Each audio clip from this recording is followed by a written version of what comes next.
Guten Morgen Schweiz! In diesem Video erkläre ich Ehe für alle. Für alle schauen wir an die Bundesverfassung. Alle Menschen sind vor dem Gesetz gleich. Jetzt der Bundesrat, das Parlament, ein Gesetz verabschiedet und dagegen ist ein Referendum ergriffen worden. Was sagt das Gesetz? Der erste Hauptpunkt ist, dass alle Menschen dürfen zivil heiraten. Homosexuelle und Heterosexuelle dürfen zivil heiraten. Es geht nicht um die Hochzeit in der Kirche, sondern um die standesamtliche Ehe. Was hat das für Folgen? Wenn man verheiratet ist, kann man Kinder adoptieren, fremde Kinder. Bis jetzt können Homosexuelle eine eingetragene Partnerschaft machen. Und bei der ist es so, dass wenn der eine Partner schon ein Kind hat, darf der andere adoptieren.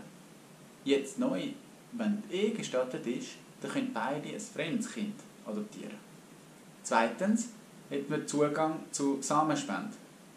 Samenspenden, wenn du Samen von Fremden bekommst.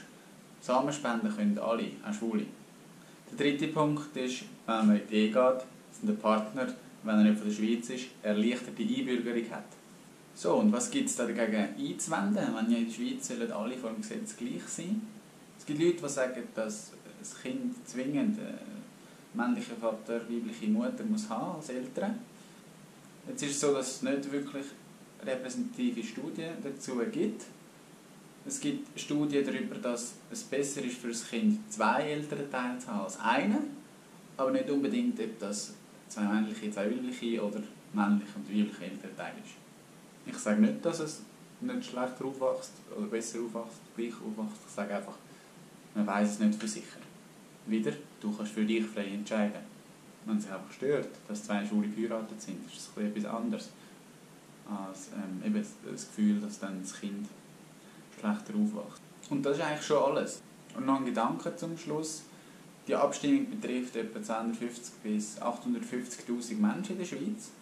Und wenn du dir jetzt vorstellst, dass die Abstimmung mit etwas mehr als 50% angenommen wird, versetzt euch in die Situation der Person, dass sie dann muss fast denken, dass jeder Zweite sie nicht voll akzeptiert oder etwas noch ein bisschen gegen sie hat und sie nicht mehr gleichstellen.